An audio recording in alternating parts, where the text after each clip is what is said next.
evening once more. Thank you for choosing to spend another Tuesday evening with me.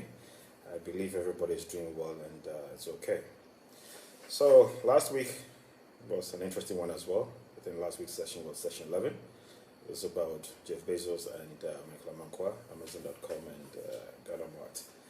And there was a lot we learned from that, and I got a lot of feedback on that one as well. I think some of the highlights were where one was where I was able to actually leverage my social network and pull people together to help in pulling off Ghana Mart. Basically, having friends who would help me with even coming up with a name, help me with the UI, the design, as well as the technical assistance behind the scenes, and all the other pieces that came together. So as you can tell from all the sessions, I keep learning, and I keep trying to implement things I have learned. So in when we did session 10, which was my working arm, I learned a lot of things there, regarding leveraging one's social network. So now when it came to Ghana Mart, I tried to implement some of the things I had learned. So I actually saw a lot of improvement from my working arm to Ghana Mart. Today's session really, it's entitled The Media Tycoon. It's going to be an interesting one as well. And sometime in 2004, I was wondering and pondering my next move after I had done my working arm in Ghana Mart. And I knew that 2005 would be my exit, year, because I had gone to America in 1995. I wanted to leave after 10 years, so 1995 to 2005 would be 10 years. So now I was thinking about what I was going to do, whether I was going to extend it, I was going to stay, or I was going to come back home. So I was a bit, torn between what I was going to do. So at the same time, too, I've always had this feeling of being inadequate in terms of not going to one of the top MBA schools in the world. And at that time, you had University of Pennsylvania, the Wharton Business School as number one, you had Harvard, and you had Stanford. So I've always wanted to attend one of those just for shaggy reasons, and most importantly, also build my network, because I didn't really build serious network from my undergrad, from my master's at Hopkins as well. So I had at the back of my mind that if I had a chance to go to any of those top 3 business schools, I would do what? I build my network from there, because at that point I really understood the value of network. Not to speak of, whatever I will learn as well. So I had a friend who had attended Wharton. I told him, look, I wanted to check out, Wharton to see how, what the place is like, and, get a feel for it. So he arranged for me to go to Wharton to sit in 1 or 2 classes. And I remember so well, I sat in one of the classes and they were discussing a business case. And when I sat in that class, the energy in the class, the power, there's this, I don't even know how to describe it. You could just feel you're in paradise, you're in heaven. Because the class, typically, number one business school is where all the sharks, all the super smart guys who want to be somebody, who are rich, who have a purpose and stuff like that, want to go to. So sometimes you may have about 10,000 people applying to an MBA program, and maybe 800, 600, or 1,000 are taken. So it's extremely competitive. So when I sat in that class and the guys were just discussing the business cases, even their perspectives, their angles from which we're coming from, I was like, this is insane.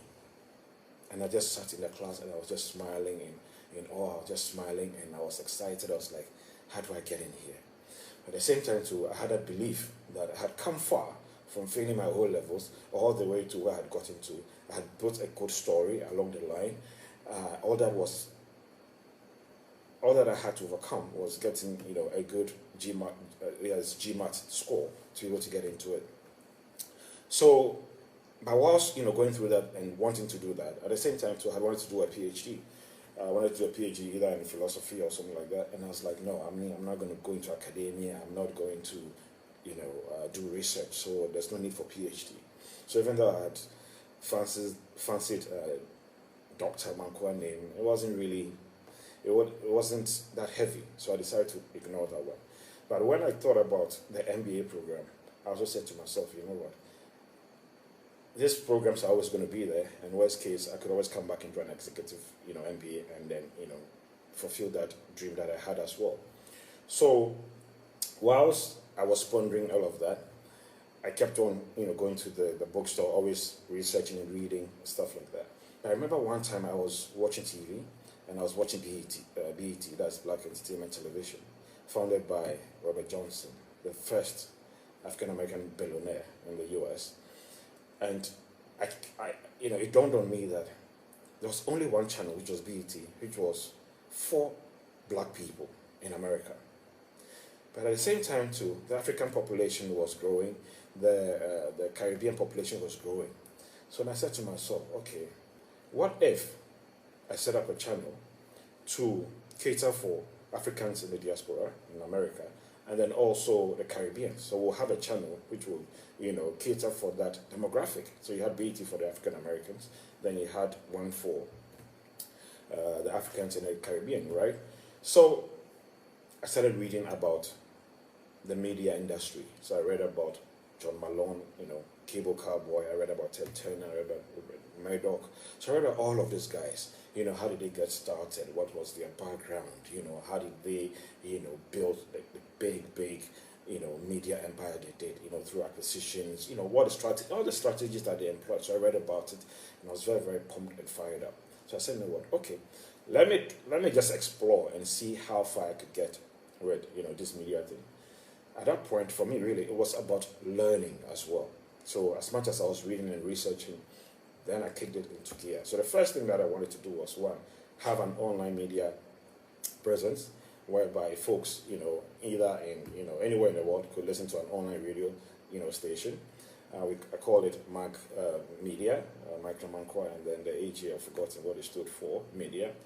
I got guys in Ghana, Nigeria, and then, a guy in London to give me, like music. Some of them would DJ, based on the time slot set. I got the technology from a guy in Spain. He gave me a license, sorted me out. I implemented that. So Mag Media Online was running, where folks could come online and then listen to music primarily, and then also, just jam and entertain themselves. And this was about 2004. So then the next one was, how do I get my channel? And the options were basically cable, which was Comcast or Cox, or Dish TV or Direct TV. So I started researching, I started making phone calls. That was when I realized I had no network. No matter where I went, no matter who I called, I just couldn't find anybody who could lead me to how to get a channel on any of the networks, as well as even satellite dish. So, as most people know by now, I'm always pushing, I'm always looking, I'm always seeking. So then I was like, you know what, okay, what if I develop a set-top box? A set-top box is like it's like DSTV, but in there you have your hard drive. So I said, look, what if, I got a set-top box, put it in a hard drive, then, put a media player on top of it, and then, let that set-top box automatically download content, and then, from time to time we refresh the content. So all the content is going to be, let's call it in the cloud, and then folks can download it, and then we keep on refreshing. So I started researching into that. I got contacts in Taiwan, in China, in Australia, to help with, the design and how to implement. So I did all of that. I got a small lab set up in my apartment at the time to test it. But so technically I figured, I could do that. What I didn't think about was, okay, how was I going to fund it? How was I going to grow it? But at that point, what I wanted to do was just test the concept. But the bigger challenge was, where was I going to get the content for the video channel, okay, the TV channel? So then you have primarily Nigerian movies, where, were becoming very popular. You had the Ghanaian ones. And then I had, a good friend who had access to the Caribbean market as well. So I decided to test the African market first, because that's where I had access to. But luckily for me, there was a guy in London who also had started BN TV. So I looked for him, went to London, flew from America, went to London, looked for him. We sat down and I told him what I was trying to do. And he actually agreed to give me a lot of content. That was my first serious business negotiation. Okay, so even though I had done Ghana Mart, coming to Ghana to do Nestle, Unilever, and stuff like that, this one was different because now I was actually dealing on a different level. So I was able to negotiate in such a way that, look, the guy was willing to support me across board. So the content was there. It wasn't an issue. So I was very excited about that. Came back to America, kept on researching, kept on planning. But it dawned on me that, look, the kind of money I would need to pull it off was going to be insane.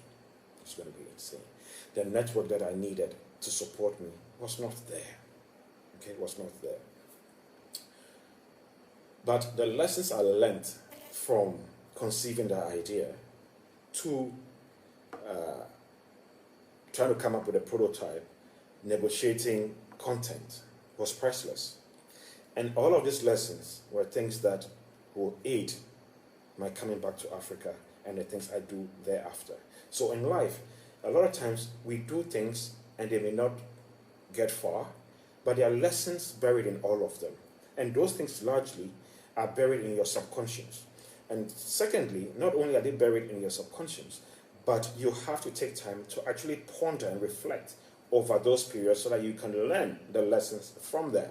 Okay? Because for me, it was all about progression. It was all about self-improvement. It was all about, look, how do I keep moving from A to B to C to D? So I knew that so far as I kept going, I was going to hit it somewhere. And seeing that Bob Johnson had done it, I knew that I could equally do it as well because he's a brother. Yes, he's an American. He grew up there. The culture is different. He had a network and things like that. He got his good wife, Sheila Johnson at the time to actually help him. And in 2012, actually, I got to meet Sheila Johnson in Gabon. Really nice, solid woman. And, we chatted a bit about how they did it, their history and stuff like that. And it was good. But going back to the lesson I was talking about. So in life, largely, you're going to find yourself doing things that you may think, oh, I tried, I didn't get far, I'm a failure, I've lost whatever it is. No. There are lessons that 2 years, 3 years, 5 years, 10 years, you are going to leverage because it's at the back of your mind somewhere. And it's even better when you are able to process it, break it down, and then compartmentalize it in your mind and store it somewhere so that, anytime you need to tap into it, you could tap into it, okay? So as much as I wanted to become a media tycoon, I realized that, okay, either I had to stay long in America, which I wasn't willing to do because I had given myself 10 years, and I wanted to come back home and then continue my journey, right? So now I had to give up on going to either Harvard, Stanford, or Wharton, and then also not doing, my media idea that I had. So at that point, I had to start thinking about what was I going to do when I was going to come back to Ghana. I couldn't just come back to Ghana, with my 10 fingers. So I kept on thinking. But anytime I went to the gas station, I went to the fuel station to buy fuel or gas. As gas is American, go to buy fuel. There's nobody at the pump. Okay, so it's self-serve. So you put in your card, you punch in your pin, punch the amount you want to buy, and then you fill your tank, and then you walk away. You take your receipt and then you walk away. So it dawned on me that this thing is pretty slick. This is interesting that I can actually buy fuel and nobody is there to take the money. Nobody's watching over me. Of course, there are cameras and stuff there like that, but nobody served me. So I was like, this technology is going to work in Africa. So at that point, I didn't know anything about transaction processing, payment systems, and things like that. Okay, so I'll call home and I'll ask a few friends, Charlie, when you go to the fuel station, how are you to get your gas, man? What's the process? Are you able to buy things at the pump without using, without using cash and just using a card? They're like, no, you can't do that.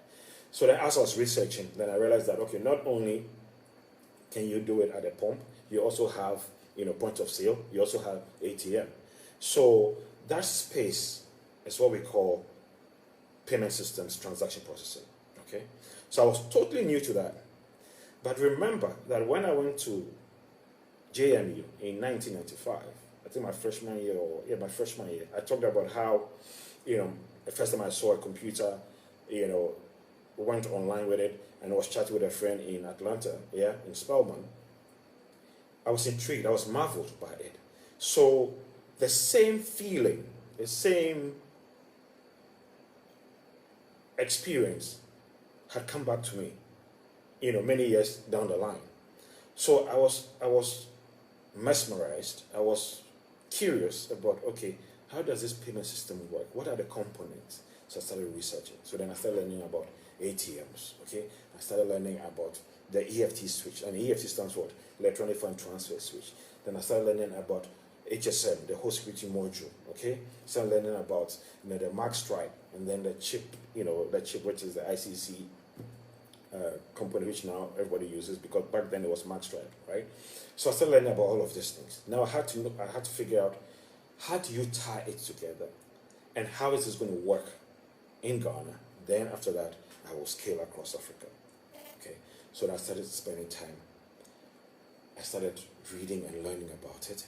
Then I found out that there were three key big players in the ATM business, which was NCR, which was in Ohio, Diebold was in Ohio, and then Nixdorf, okay, Winco Nixdorf was also in Germany.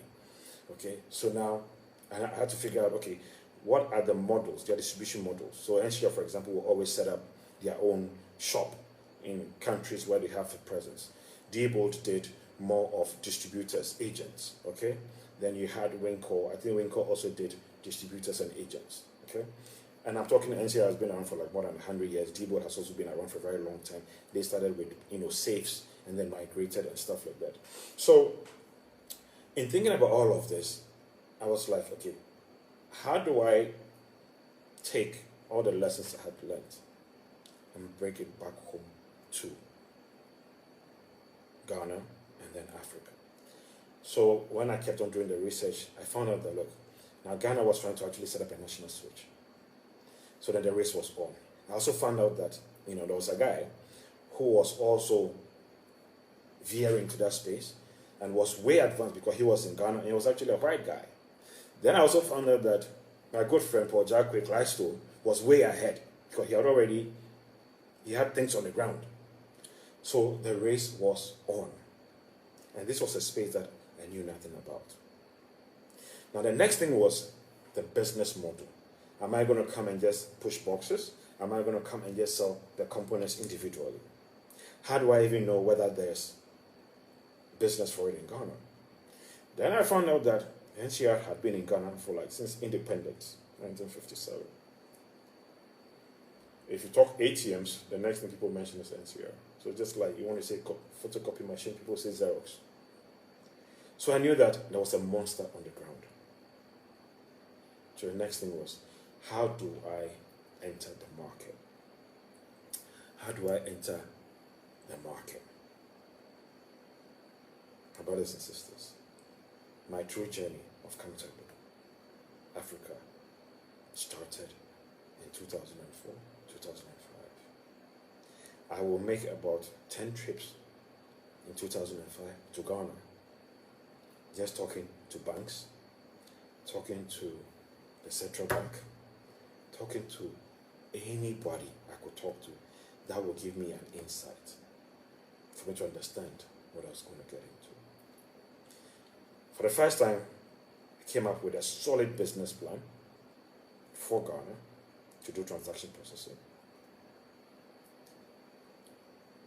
I also knew that I needed capital to be able to do that.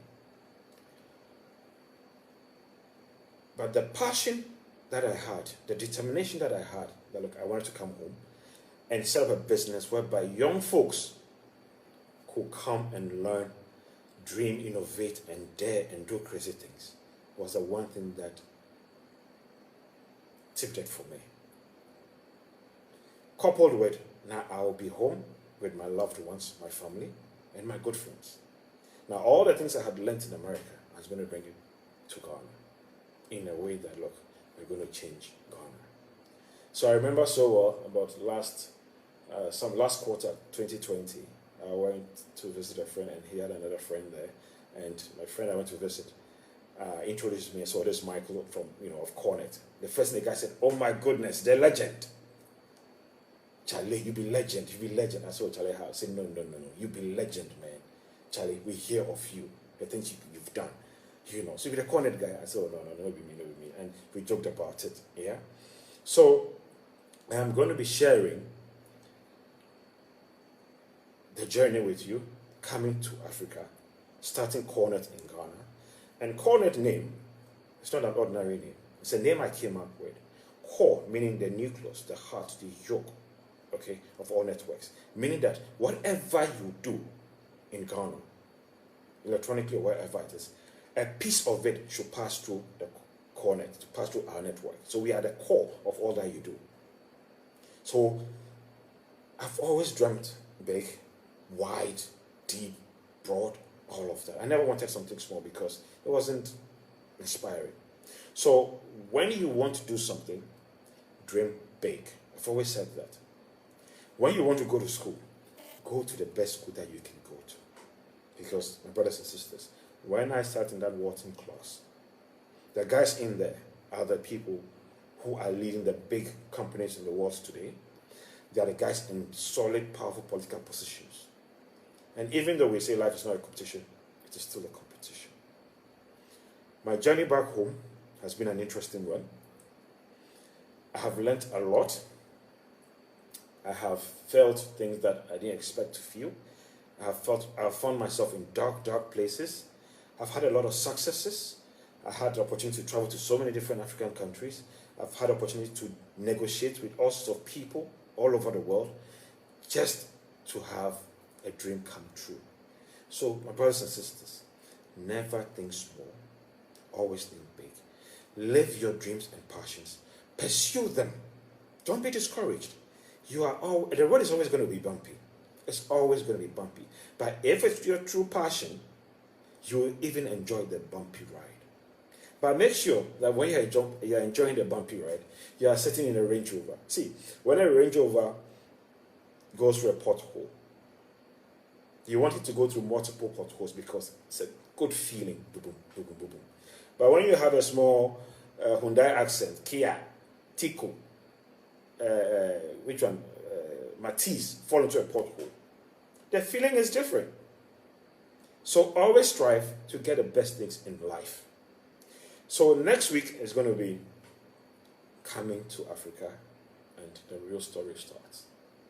The assumptions I made, how off they were, and why they were off. Okay? So until we meet again next week, please keep safe.